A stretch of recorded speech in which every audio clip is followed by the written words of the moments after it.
12 नवंबर से 5 दिसंबर के बीच में इस देश में, गुजरात में, हिमाचल प्रदेश में, दिल्ली के नगर निगम में और 7 उपचुनावों में वोटिंग हुई।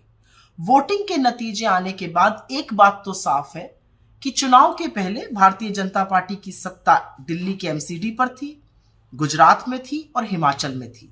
भारतीय जनता पार्टी हिमाचल हार गई, दिल्ली नगर निगम हार गई, 7 उपचुनावों में से 5 उपचुनाव हार गई और एक गुजरात जरूर जीता। तो हार और जीत का जो रेशियो है वो 3:1 का है। हारी है उपचुनाव हिमाचल और दिल्ली एमसीडी, जीती है गुजरात। गुजरात की प्रचंड जीत है, बिल्कुल प्रचंड जीत है, उसकी बधाई देते हैं।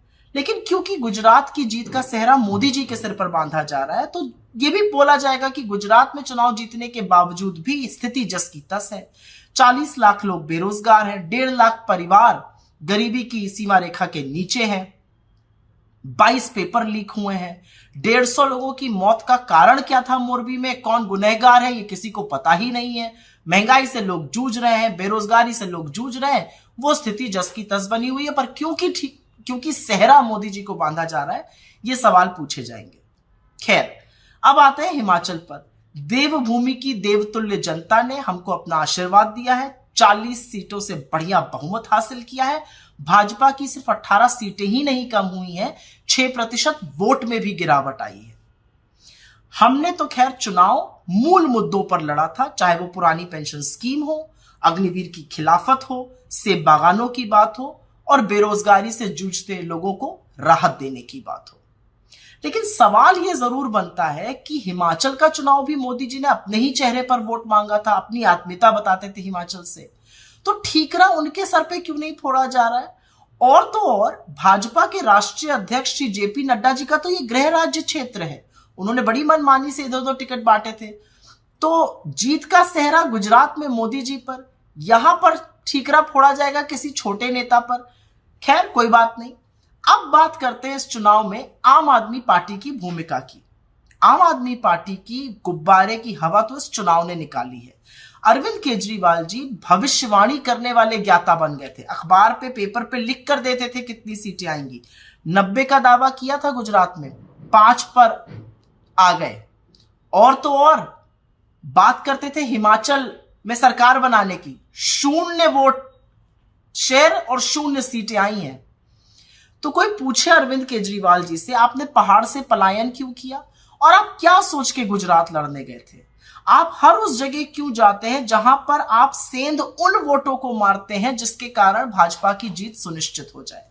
खैर, ये उनका अपना मसला है और उनको अंततोगत्वा इस देश को बताना पड़ेगा कि उनकी विचारधारा क्या है। वो क्यों बलात्कारियों की रिहाई पर चुप हो जाते हैं, वो क्यों ड्रग्स पे चुप रहते हैं, वो क्यों दंगों पर चुप रहते हैं, वो क्यों बुलडोजर चलने पर चुप रहते हैं, लोग पूछना चाहते हैं। और दिल्ली की जनता ने आपको एक बहुत बड़ा सबक सिखाया। ऐसे वैसे नहीं जिताया दिल्ली की जनता ने, दिल्ली की जनता ने आपको इसलिए जिताया है क्योंकि आप एक क्षेत्रीय दल है। आप अपनी जिम्मेदारी का निर्वाह अच्छी तरह से दिल्ली में कर पाइए, इसलिए दिल्ली की जनता ने जिताया है, क्योंकि आपकी आदत है दोषारोपण करने की और इधर उधर की बातें करने की। खैर, जो उपचुनाव हुए उसमें से 2 को छोड़कर 5 उपचुनाव भारतीय जनता पार्टी हार गई।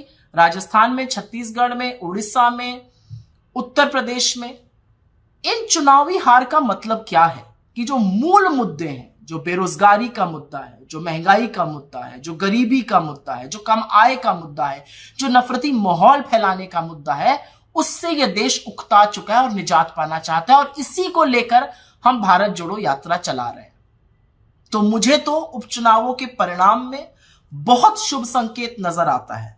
अगर आप वाकई में देखिए तो गुजरात के बाहर इस देश ने भारतीय जनता पार्टी को नकार दिया है और इसी के कारण भारतीय जनता पार्टी के मुख्यालय पर जो बढ़िया जश्न मनाया जा रहा है वो एक्चुअली भ्रमजाल फैलाने का काम है।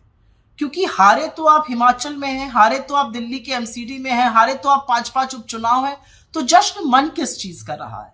खैर, ये उनका मतलब है, ये उनकी बात है, वो जैसा चाहे करे। हम तो जिस जनता ने हमें हिमाचल में जिताया उसका अभिवादन करते हैं और गुजरात की जनता को ये विश्वास दिलाते हैं कि एक नई परिकल्पना से, एक नई सोच से, एक नए तरीके से आपसे फिर से जुड़ेंगे। आपका विश्वास जब तक हासिल ना कर लें दोगुनी मेहनत करेंगे और आपका विश्वास हासिल करके ही रहेंगे। अब खबरें पाइए सबसे पहले हमारे मोबाइल न्यूज एप्लीकेशन पर। एंड्रॉइड या iOS प्लेटफॉर्म पर जाइए, HW न्यूज नेटवर्क को सर्च कीजिए, डाउनलोड कीजिए और अपनी सुविधानुसार भाषा का चयन कीजिए। खबरों की भीड़ में अपने काम की खबर पाते रहिए।